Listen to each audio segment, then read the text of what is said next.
Hello and welcome to Alexander Edström from Atomize.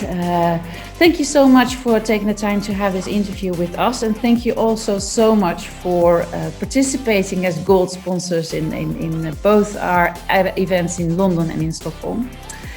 Event is being held on the 12th of October, Leadership from Chaos we called it, and we thought maybe let's see if we can ask our gold sponsor and speaker in Stockholm to answer to a few questions that we thought might be interesting to hear his view upon. Now, actually, the first question. Well, welcome, Alexander. I'm sorry, I'm just going immediately into. Thank you so much. I'm so extremely happy to be here. Not here, but I'm happy to be in this call and in this interview. So, we are very happy to be gold sponsoring the event as well. Yeah, well, it's so nice to have you back. You've been at both events for a few times in a row, and it's always so nice that sponsors are returning to our events. It's always a welcoming thing. Thank you. Okay, well, the first question I had was actually about the role of the revenue manager. Prior to COVID, it already was like changing. We went from just like Excel nerds into people that actually had to do other things as well, maybe think creatively a little bit. And then COVID came and it changed the whole landscape. So what I was actually just like curious about is, well, do you see the same? Do you have the same opinion? And what skills do you have a revenue manager should have now and in the future? Yeah, so we are seeing a new type of revenue management role emerging, where the revenue manager role also includes marketing and sales, meaning a more commercial role. That is, we need to be able to break down silos across and work also across functional teams. That's very important.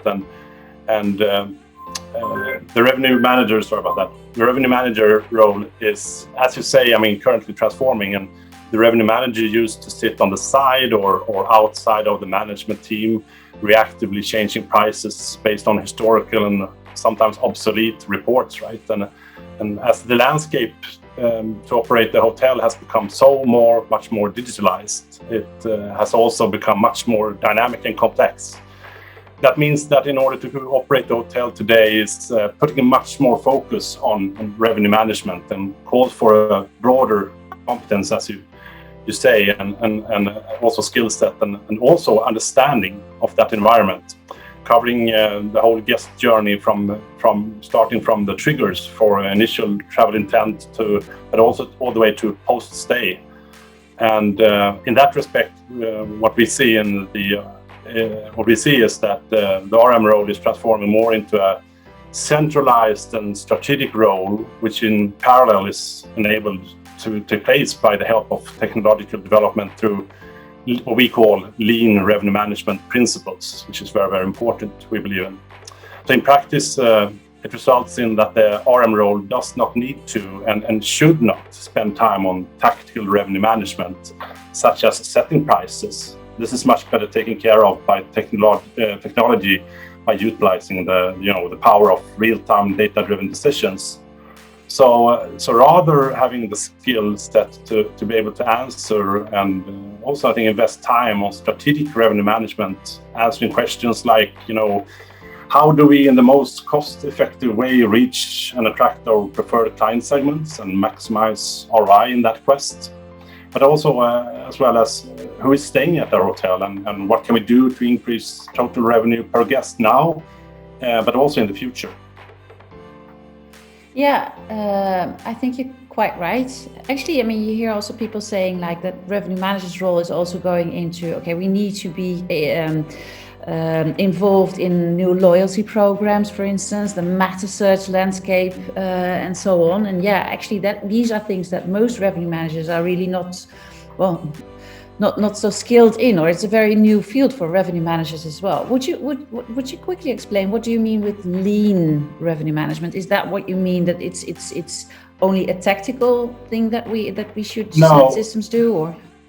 No, I would say, lean revenue management goes back to that you can do more with less very much, and so it comes down to automation very much, and so you don't need, for instance, back in the days, when you had these, and still have, I mean, some hotel groupings and hotel chains and so on have huge teams sitting and trying to pull reports, and it's just takes a lot of many man hours to come up to a certain decision or a certain answer to a revenue management question. But I think that point in time we have crossed that now, and now with technology we are enabling that to not only to provide the data to be answered to these answers, but also provide suggestions. What is the answer? And then the full vision then is to also execute on those answers to close that loop overall. And if you do that, you create this lean environment where you don't need to have huge teams. We can see that the teams are centralized, and where you can do you can run a 50 property hotel group with one centralized team, let's say with 3 or 5 revenue managers. But historically, you needed one revenue manager per hotel, right, back in the days, to do proper revenue management. But that is not the case anymore. And I think the time for having reports as a foundation for instance, setting prices, that time is now we're past that point in time, so to speak. Yeah. Understood. I think you touched on this before also in your first answer. It's like, okay, there's a change actually in guests that are coming right now. We see that the corporate-driven guests, the guests that were traveling on weekdays, well, they haven't started. We wonder when they start and if they start and what kind of demands they are going to ask for us. But then also the leisure market that is at this moment driving revenue. It's driving up the ADR, so that is quite a good thing for most hotels. In that perspective, do you see, because I mean, in your system, you also have to work with these different demands and different guest flows, right? Do you have anything that you can see from your system or from your hotels works good? Is there anything that you can share with us? Yeah, I mean, overall, so you're absolutely correct. I mean, the segment mix that you used to have is not there anymore, and it's completely different, and it's very tough to forecast based on this and know what will the segment composition, if you put it that way, look like in the future, even in the near future. And as we see it, at least, is that the only way to cope with that is to be able to have respond to those rapid shifts in demand. And the only way to do that, if you ask me, is to be able to provide sort of real-time price changes in that respect, to be able to adjust and make sure you don't leaving money on the table. So that's very important with real-time. Many RMSs, for instance, do real-time reporting, but it's a different thing to do real-time price optimization, to respond with prices in real time. And I mean, optimally, what you want to do is to proactively change the prices before. So before you have this burst of demand, for instance, that shows up. You want to be able to have set the prices before that happens, even then I'm talking about forward-looking data, for instance, which is very important data source for us, because then we can detect upcoming demand bursts before they even happen. Yeah, so if I understand correctly, the one that reacts the first actually is the one that is also in the game. I think you're going to talk about that also a bit in Stockholm, right? Yeah, that's probably part of the masterclass. Yeah, okay. Yes. Curious about that. Interesting. I think actually, if we touch then maybe on another question I had, I think I already know the answer, but what do you think then the technology hotels need right now? Okay, yes, an RMS system. What would you actually think that the whole skill set of their technology would be, if you can make a suggestion, or if you can think about that? Yeah. So the thing is that to do proper revenue management, which then includes so much more wider scope today than it used to do. We see revenue management as a whole is covering the whole, if you look at the whole guest journey to start with, from the travel intent, the initial to post-stay. And then you need to be able to maximize revenue, but also then profit in there, right? But you need to understand that and to be able to maximize it throughout that guest journey. But also on-site revenue, like ancillary revenue streams and so on, to do TRevPAR, or total revenue per available room, or as we like to see it, total revenue per available guest even, which is, I think, it's a more granular way of doing optimization. So by having all that, the whole client journey, I mean, Atomize is not doing all of that. That is, we are playing one part of that jigsaw, one piece in that jigsaw to help hotels. Then, but you have upsales vendors, right? You have other type of BI reporting that doing focusing on the cost elements and so on for the hotels. And so I think you need to assess, make sure you map it out, the whole guest journey, and make sure that you're optimizing the vendors so they are fitting into that, creating that jigsaw, so you can they can paint that picture for you, but also execute on that what is painted, so you make the most of it. Not only because I think that many times today we talk too much about revenue management as what happens with price and only with that transaction, that piece of the guest journey. But it goes, in my eyes, I would say it's much wider than that to understand and to link that back to the initial question. I mean, it puts a lot of effort on the revenue management job as well, to be able to see this and to have the skill set to cope with the whole guest journey. Yeah, I think you're so right. And I think also, like, what revenue management does, or how people look at revenue management, like, okay, these are pricing experts. I think, well, pricing is just a small part of what we do. You were into that already at the beginning of our little talk. The pricing part is something that is a result of every strategic decision that we make, but it's so important that we look at the value of the customer.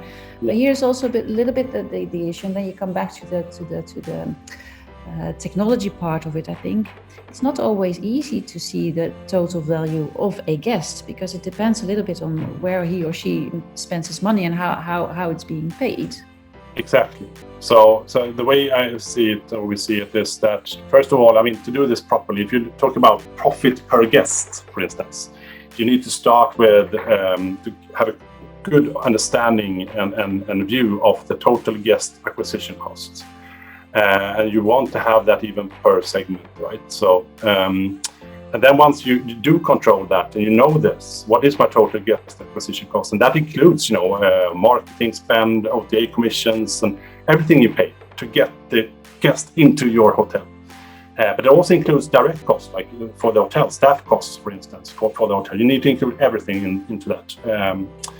And then once we have that, the same reasoning goes for revenue. And then when you come with upsell and everything and so on, and also ancillary revenue streams, as we mentioned.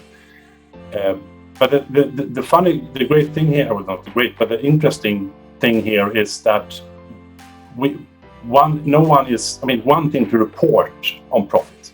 That's quite simple to do if you know these components. But what is more tricky is to optimize price based on profit. So what I'm trying to say here, so for instance, for a practical example, so if you have an upscale 5-star hotel where you have really strong ancillary revenue streams, then it might at some occasions make sense to push down RevPAR to drive occupancy, because you know that by doing that, incremental occupancy will drive this much more incremental ancillary revenue stream, which will then in turn generate a higher total revenue per available guest, for instance. So sometimes so it's a completely different ball game to optimize towards profit rather than revenue only, and that's something we are looking into, and it's really a challenging problem to solve, but we just love problems at Atomize. But it's exciting times. I think it will take some time before we do that. We've come to that point, probably a year or so, but we're definitely going in that direction because we need to do that to be able to. And then you also have strategic reasoning behind it, because some hotels would want to optimize towards revenue for strategic reasons, because they are on a growth path.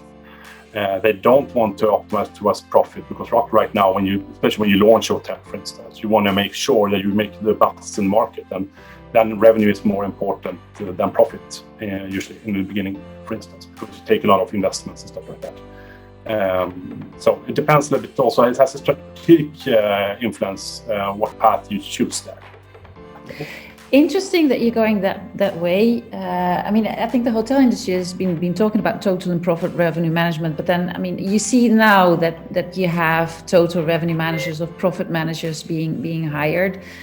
And I think for these hotels, they will need to have the right technology. And as you say, it's complex. It's not really like, okay, well, I know how to do this on room, so let's do this on the other departments. It's different from hotel to hotel and from time to time.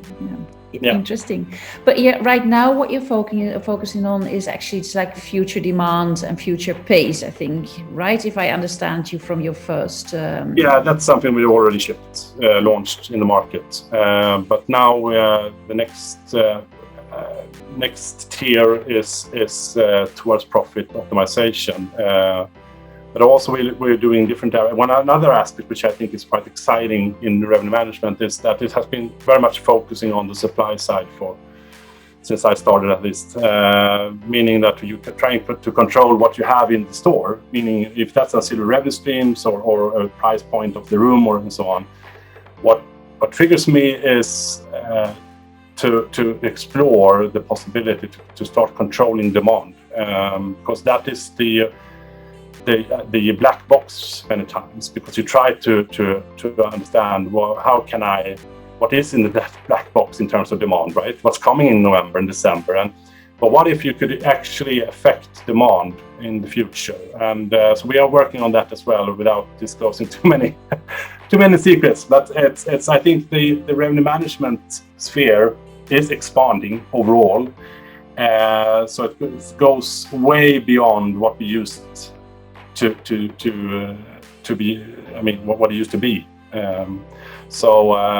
And I just love that part of it, to be what we do here. I mean, with all our colleagues in the industry and so on, that we're pushing boundaries all days and trying to see a bigger value than pushing the envelope sort of every day. Interesting. So actually, you're leaving this interview almost with a cliffhanger. You're going to control the demand. Okay. Well, it's going to be interesting to see what your views and ideas about that in the future. And I'm really, really, really looking forward to meet you in Stockholm. Finally, we can meet, and also really looking forward to hear you speak there. Thank you so much for your time, Alexander, and hope that we. Thanks so much. Yeah.